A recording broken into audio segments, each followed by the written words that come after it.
आज से ये नया चैप्टर हम लोग पढ़ेंगे। कौन सा? विद्युत धारा। तुम लोग 10th में हो तो 10th के लिए तो इम्पोर्टेंट है ही, ठीक है। 10th में 3 पार्ट में दिया गया है विद्युत वाला, ठीक है। एक तो दिया गया है, पहला दिया गया है विद्युत धारा, ठीक है। यही जो हम पेज खोले हैं ये पहला पार्ट है विद्युत धारा। दूसरा पार्ट है तापीय प्रभाव, है ना। हाँ, और तीसरा है चुंबकीय प्रभाव। क्या है? हाँ। चुंबकीय प्रभाव। तो ये 10th वालों को तो तीनों पढ़ना है।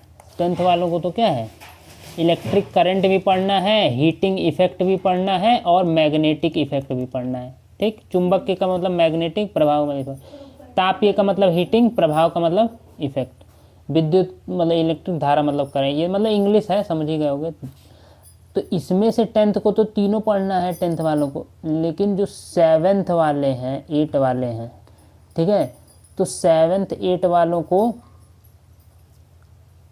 अच्छा एक चीज़ इसमें और होता है, विद्युत धारा का रासायनिक प्रभाव। क्या होता है? लेकिन ये 10th में नहीं है। रासायनिक प्रभाव क्या है? Chemical effect. ये 10th में नहीं है, ठीक। तो रासायनिक प्रभाव वाला ये 8th क्लास में है चैप्टर, विद्युत धारा का रासायनिक। और ये जो है ये तापीय प्रभाव, चुंबकीय प्रभाव और विद्युत धारा, ये तीनों 7th की बुक एक ही चैप्टर के अंदर ये दिया गया है, ठीक है। तो ये चैप्टर जो पढ़ेंगे हम, मैं क्या करूँगा, ये तीनों पढ़ाऊँगा। रासायनिक प्रभाव ये ऑनलाइन क्लास में नहीं पढ़ाऊँगा, ठीक। तो 8 वालों का पत्ता कट गया। ये 7th वाले इससे पढ़ सकते हैं और 10th वाले भी पढ़ सकते हैं। 10th का दोनों का क्या है, सेम ही है ना।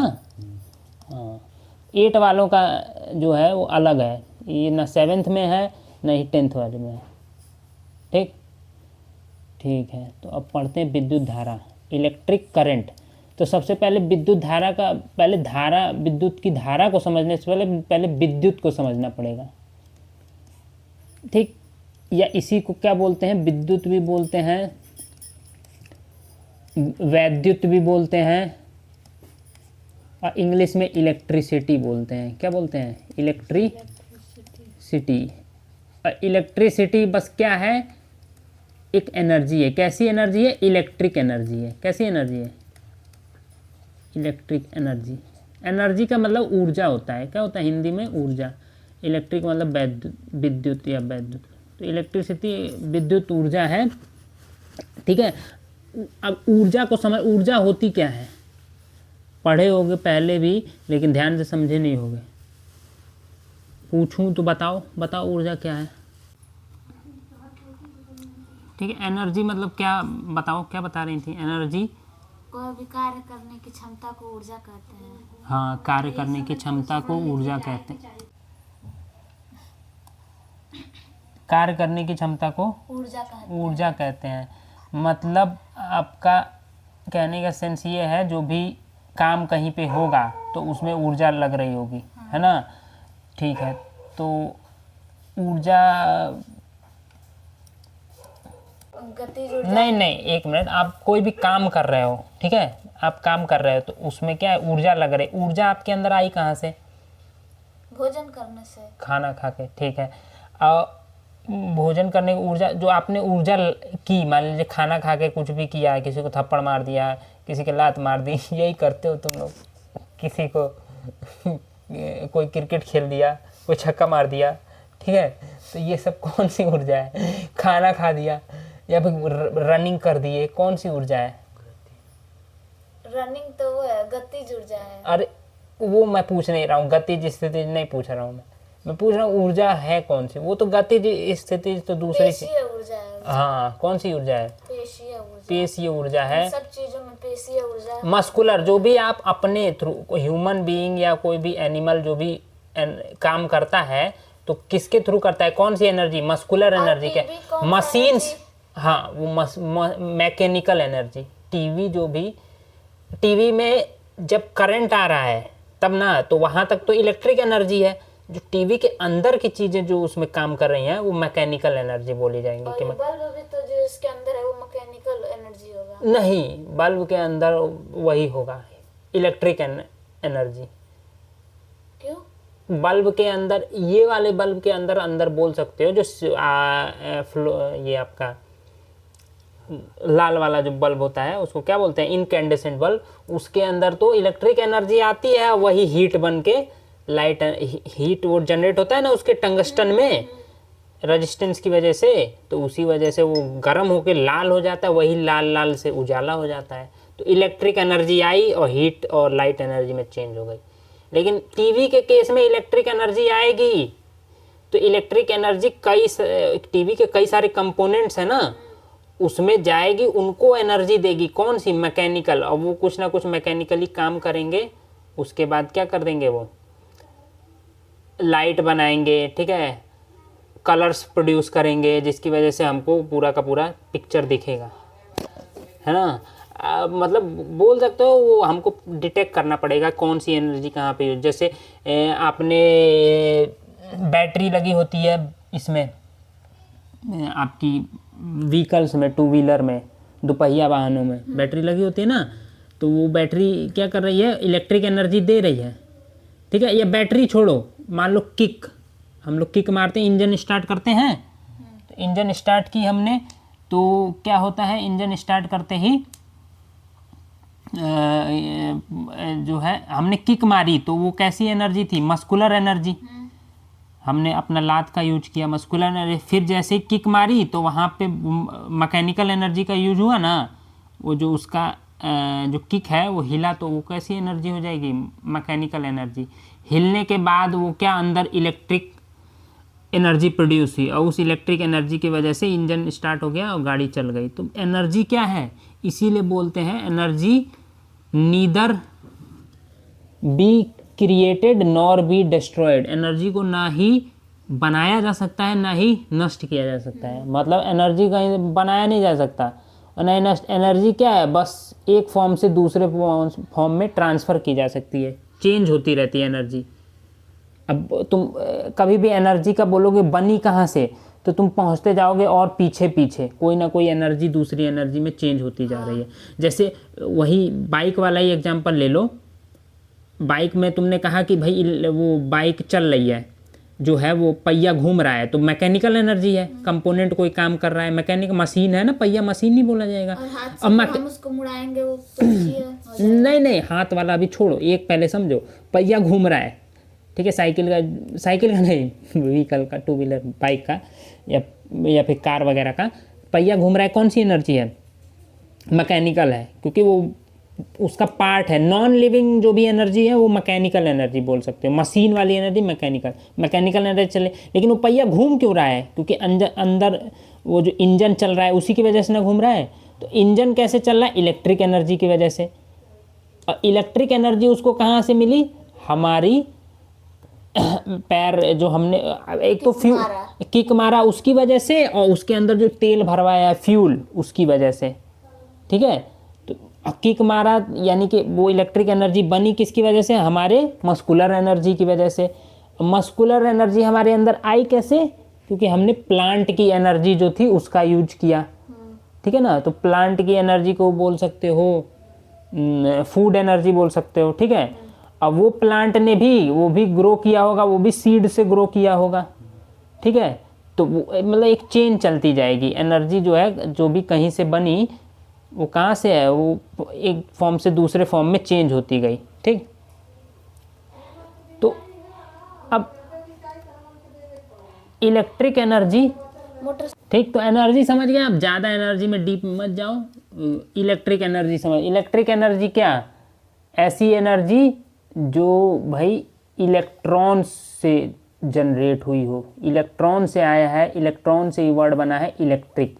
इलेक्ट्रॉन्स फ्लो होंगे, इलेक्ट्रॉन दौड़ रहे हैं, हाँ दौड़ रहे हैं, ये इलेक्ट्रिक एनर्जी है। ये जो वायर है इलेक्ट्रिक एनर्जी है, ठीक है। यहाँ से यहाँ आप जो माइक यूज करते हो, आपके सर स्कूल में माइक से बोलते हैं ना, आवाज़ लाउड स्पीकर से निकल जाती है, तो वो क्या बीच में जो आवाज़, जो पहले साउंड एनर्जी थी जो बोले मुंह से बक बक भग भग, और फिर साउंड एनर्जी किस में चेंज हो गई, वो माइक ने उसको साउंड एनर्जी को चेंज कर दिया इलेक्ट्रिक सिग्नल में, और वो इलेक्ट्रिक सिग्नल भकभका के वायर के थ्रू कहाँ पहुँच गए, लाउड स्पीकर पे, और लाउड स्पीकर ने उसको क्या कर दिया, फिर से आवाज़ बना दिया। और कैसी आवाज़ बना दिया, तेज बना दिया। जैसा बोले होंगे वैसा थोड़े ना है, वो तो धीमे धीमे वो मैं आज ये कहना चाहता हूँ, उसमें नहीं मैं आज ये कहना चाहता हूँ, आवाज़ निकलेगा ना लाउड स्पीकर में से। तो समझ रहे, एनर्जी क्या है, ट्रांसफर हो रही। अब साउंड एनर्जी आई कहाँ से, हम लोग बोले। बोले यानी मस्कुलर एनर्जी से। हम लोग का जो ये वोकल कॉर्ड्स हैं यही ना हिलते डुलते हैं, किसकी वजह से, जो साइड की मसल होती हैं वही ना उसको हिलाती हैं, तभी ना आवाज़ निकलती है। तो इसका मतलब क्या, मसल का, और जीभ उब हिला रहे हैं तो मसल का यूज कर रहे हैं ना, जीभ की। और मस्कुलर एनर्जी आई कहाँ से हमारे पास, फूड एनर्जी से। ठीक है, फूड एनर्जी बने कहाँ से, प्लांट की एनर्जी से। प्लांट ने जो हमारे अंदर एनर्जी आई कैसे, ये तो हम लग रहा है आज इलेक्ट्रिक पढ़ाना था, एनर्जी में ही घुस जाएंगे हम। हमारे अंदर एनर्जी आई कैसे, दो चीज़ों से।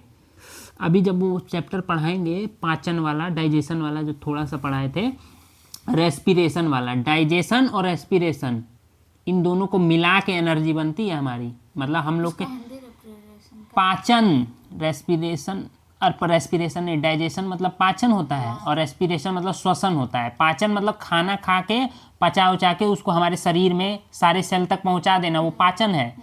ठीक है, पाचन वैसे वो नहीं है, पाचन पता है क्या है, तीन चीज़ें। अवशोषण, अवशोषण एक होता है, वो मेन चीज़ है पहले। तो पाचन का मतलब होता है, डाइजेशन का मतलब होता है तोड़ना। डाइजेशन का मतलब क्या होता है, तोड़ना। ये दांत जो तोड़ते हैं वो डाइजेशन ही कर रहे हैं। फिर आगे खाना स्टमक में जाके और टूटता है, फिर आगे और टूटता है, टूट टूट के इतना छोटा हो जाता है कि वो जो हमारे स्मॉल इंटेस्टाइन है, सुनो इधर, पढ़ाए थे ना, टूटने के बाद स्मॉल इंटेस्टाइन की जो ब्लड होता है, उसके साइड में ब्लड वेसल होती हैं, ठीक है, उससे जुड़ी हुई, उसी में क्या हो जाता है, वो छोटे छोटे टुकड़े एंटर कर जाते हैं ब्लड में, बताए थे। अब ब्लड फिर क्या करता है उनको, ब्लड सारे, हाँ, उस, हाँ, तो वो सब जगह पहुंचा देगा उस खाने को। तो यानी कि डाइजेशन हुआ और अवशोषण, एब्जॉर्प्शन हुआ। जल्दी से समझो भाई, ये फिर वो विद्युत पढ़ाना है भाई, जल्दी से समझ लो। अगर वो हम लोग का जो ब्लड है और मतलब वो काम करना बंद कर दे तो, ब्लड काम करना बंद कर दिया तो सारा काम खत्म, डेथ हो जाएगी। नहीं, आपका 2-4 दिन जिंदा रहोगे, उसके बाद ब्लड अगर सिस्टम, हार्ट ही क्या करता है, ब्लड सिस्टम को कंट्रोल करता है। ठीक है, हार्ट अगर फेल हो गया तो मरते हैं कि नहीं लोग, हाँ। तब तो वही बात है। तो ये ब्लड ही है जो खाने को हर जगह पहुंचाता है, और ये ब्लड ही है जो हम ऑक्सीजन लेते हैं, श्वसन, रेस्पिरेशन में ऑक्सीजन लेते हैं ना, हाँ। ये ब्लड ही है जो लंग से क्या करता है, उस ऑक्सीजन को अपने अंदर लेके और फिर सारे जगह पहुंचाता है। और ये जो खाना पहुंचा है, मतलब जो छोटे छोटे टुकड़े पहुंचे हैं खाने के, जिनको हम बोल सकते हैं सेल ही बोल सकते हैं, या फिर सेल उसी से बनते हैं, उसी खाने से हमारे सेल बनते हैं शरीर के। तो उसको, वो खाना और जो ये ऑक्सीजन, ये दोनों मिलके ही एनर्जी बनाते हैं। तो यानी कि एक भी इफेक्ट हुआ, अगर आप खूब खा पी रहे हो लेकिन आपका जो रेस्पिरेशन कहीं से कुछ दिक्कत हुआ, तब भी आप मरोगे। और रेस्पिरेशन सब सही है, लेकिन खाने वाले पूरे ट्रैक को ख़राब कर रखा है। मतलब आपके पेट खराब है, चाहे जीभ कटी से मतलब नहीं है, बाकी पेट के जो इंटेस्टाइन खराब हो गई, ये सब खराब है। इंटेस्टाइन खराब हो गई तो अवशोषण ही नहीं हो पाएगा। इंटेस्टाइन में ही, स्मॉल इंटेस्टाइन में ही जो खाना टूट जाता है वो घुसता है ब्लड में, वो खराब हो गई तो घुसेगा ही नहीं खाना, फिर क्या हो जाएगी, खाना पहुंचेगा ही नहीं। और खाना नहीं पहुंचेगा तो ऑक्सीजन वहाँ पहुंच के क्या कर लेगा, खाना भी चाहिए ना बनाने के लिए एनर्जी। तो समझ में आई। तो ये चीज, यही है वो चैप्टर, देखो दिया होगा, खोलो पहला पेज, बताएं। यही तीनों चीज, चलो हम लोग भटक गए हैं तो भटक ही जाते हैं। पाचन पहला है, दूसरा दिया होगा श्वसन, तीसरा दिया होगा उत्सर्जन। देखो, अरे भाई इंडेक्स में देखो ये दिया है कि नहीं, जनन भी दिया होगा, श्वसन, परिवहन। परिवहन वही बोलते हैं हार्ट वाले, हाँ, परिवहन भी होता है। उत्सर्जन दिया है ना, परिवहन भी होता है। ठीक है, पाचन मतलब खाने को तोड़ना, श्वसन मतलब ऑक्सीजन को पहुंचाना इधर उधर, उत्सर्जन मतलब जो खाना वाला, जो दोनों चीज़ें आती हैं जो, अरे भाई उत्सर्जन में दोनों चीज़ें आएंगी। ऑक्सीजन लोगे तब भी तो वेस्ट बनेगा, कार्बन डाइऑक्साइड, जब एनर्जी बनती है ना तो उधर कार्बन डाइऑक्साइड भी, जब खाना प्लस ऑक्सीजन मिलते हैं तो क्या बन जाती है, एनर्जी, साथ में कार्बन डाइऑक्साइड भी बनता है। तो उस कार्बन डाइऑक्साइड को निकालना भी है ना, ठीक, तो वो उत्सर्जन में आएगा। ठीक है, कार्बन डाइऑक्साइड को निकालना भी उत्सर्जन में आएगा, साथ में जो आपने खाना खाया उसमें भी तो खाना टूट टूट के अवांट बवांट बचेगा कि नहीं बचेगा, सारा तो थोड़े ना ब्लड में जाएगा। जो बेकार चीज़ें, गंदी चीज़ें जिनको और टूट नहीं सकते, वेस्ट है बिल्कुल, वो फिर पॉटी रास्ते निकलेगा कि नहीं निकलेगा, तो उत्सर्जन है। यानी और कार्बन डाइऑक्साइड निकालना और जो पॉटी निकालना उत्सर्जन है। और एक चीज़ और, लिक्विड भी इसमें बन रहा है ना, वाटर कंटेंट भी है ना ब्लड के अंदर। क्या है, जो खाना घुसेगा तो ब्लड के अंदर भी कुछ ना कुछ गंदगी छोटी मोटी आ सकती है। अब ब्लड के अंदर पानी भी रहता है, हम जो पानी पीते हैं वो भी आ जाता है ब्लड के अंदर। तो उस पानी को, एक्स्ट्रा पानी को, और जो गंदगी है ब्लड की, ब्लड भी भाई बहुत सारे काम कर रहा है, खाना वाना को लेके जा रहा है, ऑक्सीजन, तो कहीं ना कहीं से थोड़ी बहुत गंदगी तो बनेगी उसमें। तो उस ब्लड की गंदगी को, एक्स्ट्रा पानी को मूत्र के रास्ते बाहर निकालते हो। तो ये सब क्या है, ये जो सांस छोड़ना और पेशाब करना, पॉटी कर देना, ये सब किस में आते हैं, उत्सर्जन में। सांस लेना वो श्वसन में, और खाना खा के उसको तोड़ देना वो पाचन में। जनन आता है भाई, जनन जानते हो, जनन नहीं जानते, जानते हो ना, हाँ जनन। परिवहन, हाँ, अब परिवहन क्या होता है, ये हार्ट जो ब्लड जो है भाई, ब्लड को गतिज ऊर्जा जो पंप करेगा, इधर उधर भेजेगा ब्लड को, ठीक है ना, ऊपर से नीचे, ब्लड ऊपर भी जाएगा, नीचे भी जाएगा, पैर में भी, हाथ में भी, हर जगह हमारी क्या होंगे, वेन्स होंगे, ठीक है, धमनी सिरा बोलते हैं ना, वेन्स और आर्टरी। तो वो दोनों के थ्रू क्या होता है, अशुद्ध, एक इम्प्योर ब्लड, एक प्योर ब्लड, उन्हीं दोनों के थ्रू फ्लो करता है। ठीक है, तो उसमें हार्ट जो है मेन रोल प्ले करता है, उसको प्रेशर क्रिएट करता है। जैसे टंकी में पानी भराता है ना, तो मोटर प्रेशर बना के ऊपर भेजता है ना पानी को, उसी तरीके से हार्ट प्रेशर बनाता है ब्लड पे, कि ब्लड भाई प्रेशर बनाएगा तो ब्लड नीचे जाएगा, किसी ब्लड पे प्रेशर बना देगा ऊपर जाएगा, समझे। तो वो पढ़ते हैं किस में, परिवहन में।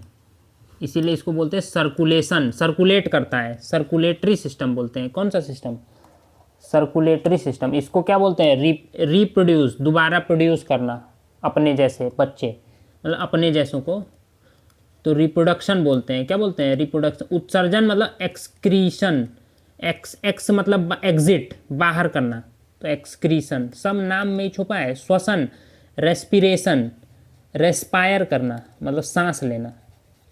पाचन, डाइजेशन, पाचन का कम होता है डाइजेशन, ठीक है। पाचन में ही वो भी आता है, इंजेशन भी आता है। बंद हो गया क्या, ये तो हम भटक गए बुरी तरीके से। इंजेशन भी पाचन में ही आता है ना, खाने को अंदर लेना और फिर डाइजेस्ट, तोड़ना उसको, और डाइजेस्ट के बाद क्या, दो चीज़ें होती हैं, एब्जॉर्प्शन, क्या होता है एब्जॉर्प्शन, और साथ में फिर वो बाहर भी निकलता है, एक्सक्रीशन भी होता है, और असिमिलेशन भी होता है। असिमिलेशन मतलब ब्लड में जाके फिर सारे पार्ट्स में पहुंच जाना, असिमिलेशन भी होता है। मतलब जैसे असिमिलेशन से ये समझ सकते हो, जैसे ब्लड में घुस गया खाना, छोटे छोटे पार्टिकल, ब्लड उसको सारी जगह पहुंचा देगा, उसको असिमिलेशन, वहाँ पे वो बैठ जाएंगे, सारे सेल बन जाएंगे। जैसे हम लोग खाना खाते हैं, प्रोटीन जब लोग ज़्यादा खाते हैं ना, प्रोटीन, अंडा उंडा, तो उससे उनका नहीं बॉडी बनने लगता है, मसल, हड्डी वगैरह ग्रो करने लगती है, मसल भी बनने लगता है। तो इसका मतलब क्या, जो खाना है वो स्टोर होते रह रहा है। कुछ खाने ऐसे होते हैं जो एनर्जी बनवा देते हैं, मतलब वो पहुंचता है खाना और वहाँ से एनर्जी वो ख़त्म हो जाएगा, और कुछ खाने ऐसे होते हैं वहीं स्टोर हो जाएंगे, जो प्रोटीन वाले होते हैं वो स्टोर हो जाते हैं, समझे। ठीक है, अरे यार ये छोड़ो भाई, बहुत हो गया इसमें। तो प्रोटीन वाले क्या हाँ, होते हैं? अब फिर डीप में ज़्यादा घुस जाओगे, टाइम देख रहे हो इसी में चला गया सब। अभी पढ़ाना है विद्युत, इधर छोड़ो, विद्युत धारा तो समझ गए ना।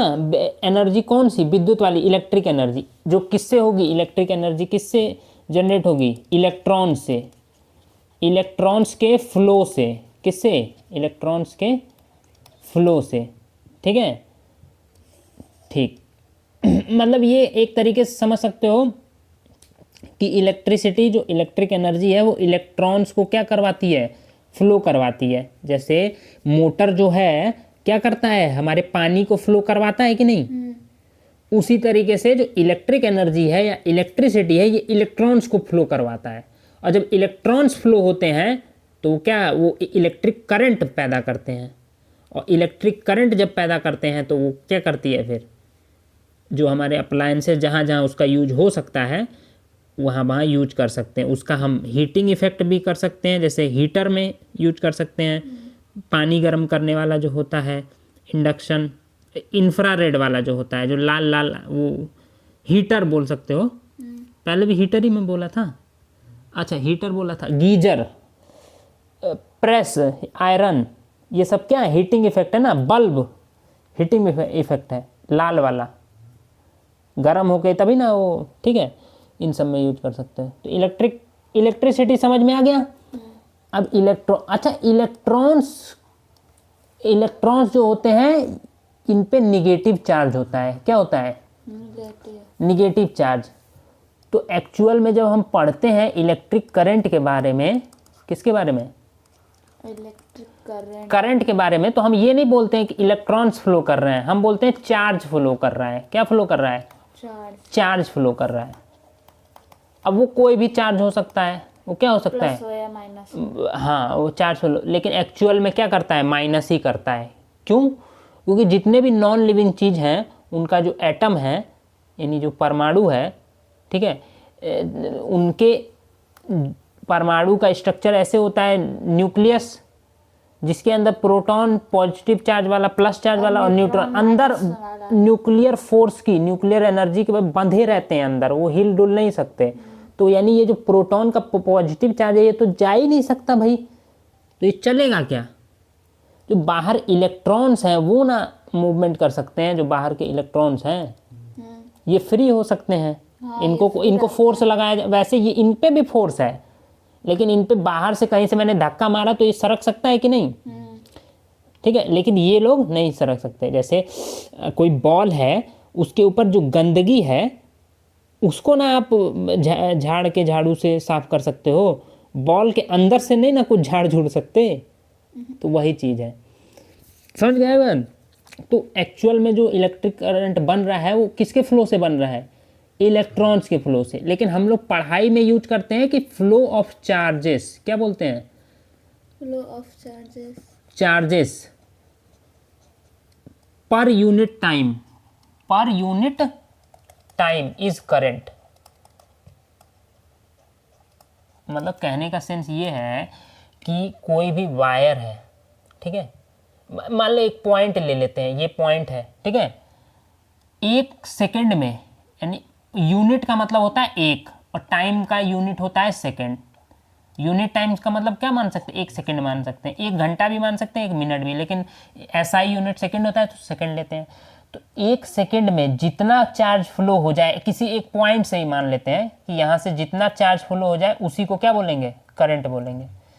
तो चार्ज तो फ्लो किससे होगा, इलेक्ट्रॉन के फ्लो से। तो मैं बोल दूँ 10 इलेक्ट्रॉन इधर निकल लिए, एक सेकंड में ना 10 इलेक्ट्रॉन, एक सेकंड जैसे एक घड़ी का एक सेकंड हुआ, यहाँ से 10 इलेक्ट्रॉन भाग गए, आगे निकल गए, इस पॉइंट से को क्रॉस किए, समझ रहे हो ना।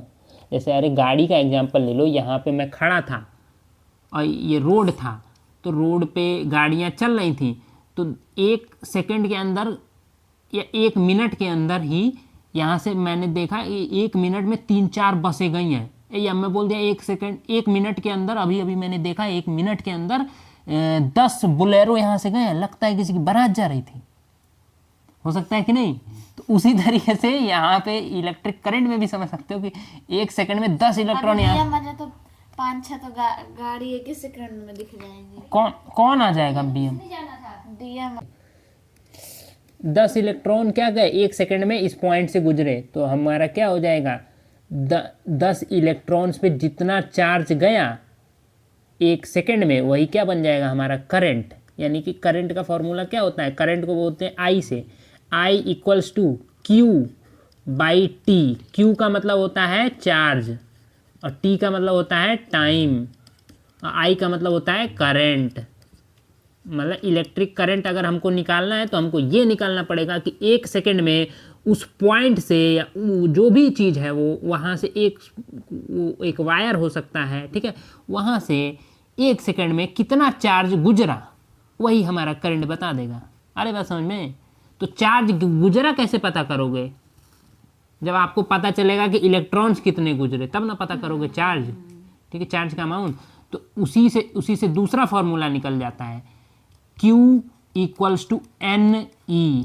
Q equals to N E. Q का मतलब होता है चार्ज, N का मतलब होता है नंबर और E का मतलब N का मतलब होता है नंबर ऑफ इलेक्ट्रॉन्स। N का मतलब क्या होता है? Number of electrons. और E का मतलब होता है charge on 1 electron. Charge on 1 तो इलेक्ट्रॉन। इसका तो मान कोई होता है ना। अब ध्यान से समझो, अभी समझ में आ जाएगा। यही फॉर्मूले दोनों हैं चैप्टर में, ध्यान से समझ। पहला समझ में आया ना फॉर्मूला, लेकिन पहले में Q को हमको समझना। I तो चलो निकलेगा ही, अभी T तो हमको पता है, समय है, लेकिन Q को हमको निकालना पड़ेगा ना, चार्ज का अमाउंट कितना है।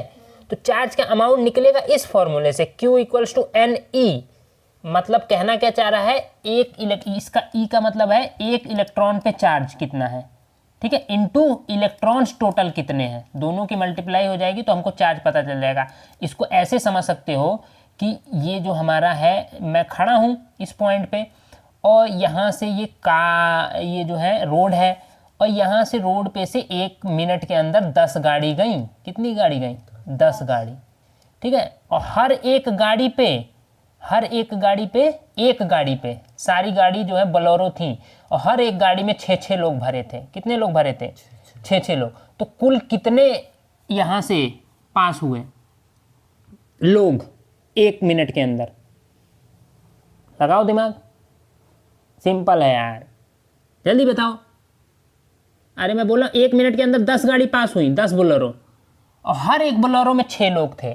अब हमने फिक्स कर दिया है कि बोलेरो में 6 ही लोग आएंगे, जो गाड़ी गई है 6 ही लोग फिक्स हैं एकदम। तो 60 लोग हो जाएंगे। 60 लोग हो जाएंगे। नहीं, कैसे पता चला कि एक गाड़ी पे 6 लोग, तो 10 गाड़ी पे 6 × 10 60 लोग हो जाएंगे ना। यानी कि आपने टोटल लोग निकालने के लिए, टोटल पर्सन निकालने के लिए नंबर ऑफ गाड़ी इंटू 1 गाड़ी में लोग से मल्टीप्लाई किया है ना। 1 गाड़ी में लोग बोल सकते हो, मतलब ऐसे, इसको हटाओ। आपने पर्सन निकालने के लिए क्या, टोटल गाड़ी कितनी? 10। टोटल गाड़ी इंटू मल्टीप्लाई किसका किया है, एक गाड़ी में कितने लोग, तो एक गाड़ी में 6 लोग, तो आपका 60 आया है कि नहीं आया है। सेम उसी तरीके से आप चार्ज को भी समझ सकते हो कि भाई 1 सेकंड टाइम है हमारा, एक कोई पॉइंट है। अभी पॉइंट में बोल रहा हूँ, बाद में इसको डिटेल में समझाऊंगा कि है क्या वायर के अंदर। अभी पॉइंट मान लो, एक जगह से निकल मान लो, ठीक है। और ये चार्ज जो आया, चार्ज ने इलेक्ट्रॉन्स आए और 10 इलेक्ट्रॉन इस पॉइंट को क्रॉस कर गए 1 सेकंड में। 10 इलेक्ट्रॉन क्रॉस कर गए 1 सेकंड में। अब आपको चार्ज बताना है, तो चार्ज का फॉर्मूला होता है Q इक्वल्स टू एन।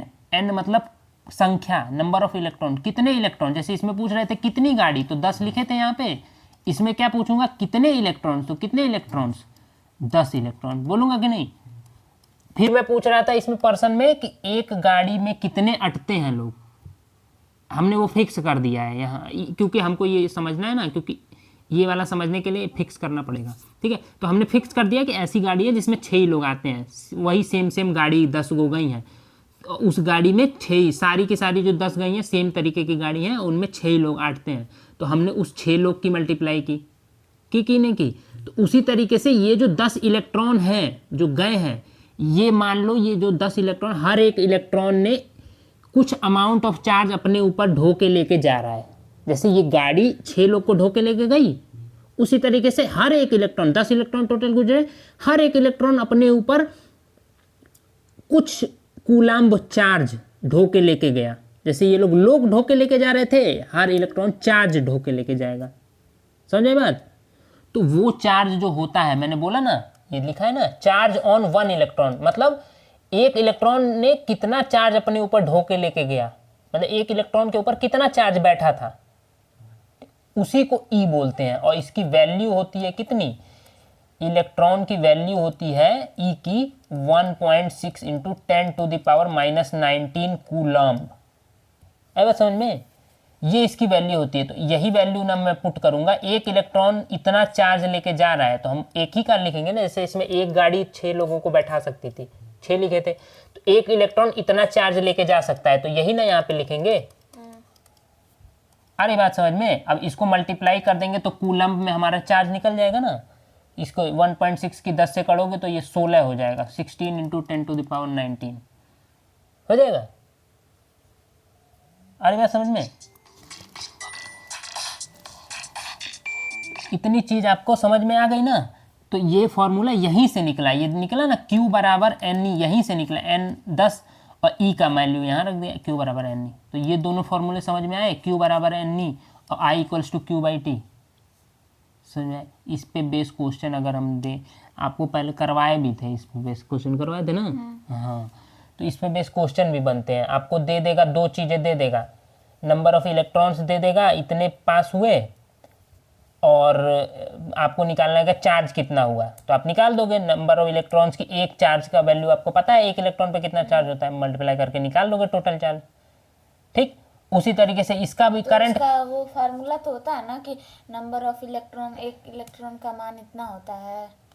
एक इलेक्ट्रॉन का फॉर्मूला क्या होता है भाई? एक इलेक्ट्रॉन पे चार्ज, बस उसी का वैल्यू यहाँ पे रखना, वो तो याद करना पड़ेगा ना। 1 पॉइंट वो फिक्स है, जैसे मैंने गाड़ी के केस में फिक्स 1.6 इंटू 10⁻⁻19 कूलम ही चार्ज एक इलेक्ट्रॉन पे होता है, वो फिक्स है। हाँ, अब कितने इलेक्ट्रॉन गुजरे वो वेरी कर सकता है। आपके क्वेश्चन में दे दिए 10 इलेक्ट्रॉन, 12 इलेक्ट्रॉन, तो उतने का 10 से गुणा कर देंगे। हाँ ठीक है, सिंपल। उसी तरीके से इस पे क्वेश्चन बन सकते हैं। तो इसमें कह सकता है कि भाई, इसमें ये कह देगा कि इतना कूलम चार्ज 1 सेकंड में पास हो रहा है, या इतने इलेक्ट्रॉन्स पास हो रहे हैं। तो पहले आपको निकालना पड़ेगा Q का मान, और फिर Q का मान यहाँ पे फिट करना पड़ेगा, और T जितना है उससे भाग देना कि 10 सेकंड में इतने इलेक्ट्रॉन पास हो रहे हैं, तो नीचे 10 लिखोगे, और इलेक्ट्रॉन्स की मल्टीप्लाई कर दोगे। मान लीजिए 10 इलेक्ट्रॉन, तो 10 गुणा 1 2 जितना आएगा उसको यहाँ पे रख दोगे, तो आपको करंट का मान मिल जाएगा। अरे बात समझ में? ठीक, अब इसको क्लास को ओवर करना पड़ेगा, बहुत ज़्यादा क्लास चली गई। कहाँ गया? हाँ, हम देखो चार्ज के बारे में पढ़ लिए, हम ये भी पढ़ लिए कि प्रोटॉन न्यूट्रॉन अंदर होते हैं। प्रोटॉन जो है पॉजिटिव चार्ज होता है, न्यूट्रॉन कोई चार्ज नहीं। ये कैसा होता है? बिना चार्ज का होता है, जिसको न्यूट्रल बोलते हैं। न्यूट्रल मतलब कोई, उदासीन हिंदी में बोलते हैं, कोई चार्ज नहीं। और प्रोटॉन मतलब प्लस वाला, धन आवेश होता है, पॉजिटिव, और इलेक्ट्रॉन पे निगेटिव चार्ज होता है। ये दोनों अंदर रहते हैं और इलेक्ट्रॉन बाहर, तो यही मूवमेंट करता है, यानी इलेक्ट्रॉन जो निगेटिव चार्ज फ्लो करता है तो करंट पैदा। लेकिन हम लोग बोलते हैं आवेश फ्लो कर रहा है, चार्ज पॉजिटिव तो कर ही नहीं पाता है, निगेटिव ही करता है। समझे बात? ठीक है। ये जब किसी पदार्थ में इलेक्ट्रॉनों की संख्या में कमी या वृद्धि, तो उस पदार्थ में एक विशेष प्रकार, जिसके कारण उसमें विद्युत चुंबक प्रवाह उत्पन्न हो जाए, पदार्थ का ये गुण विद्युत आवेश कहलाता है। अब देखो, पॉजिटिव चार्ज भले ही इधर उधर मूव नहीं कर सकता, ये बहुत अच्छा पॉइंट दिया है। पॉजिटिव चार्ज भले ही इधर उधर नहीं जा सकता, लेकिन पॉजिटिव चार्ज जनरेट हो सकता है। कैसे, ये भी समझ लो। देखो, ये समझने के लिए सिंपली आप कैसे समझ सकते हो। अच्छा, इस चीज़ को नेक्स्ट क्लास में देखेंगे, ठीक है? इसमें देखेंगे, नेक्स्ट क्लास में पढ़ाने को अभी पढ़ा सकता हूँ, बहुत टाइम हो गया, ठीक है? नेक्स्ट क्लास, इसी के साथ ये क्लास क्या करते हैं, दी एंड, और 2-3 थप्पड़ मार देते हैं तुमको चोटी।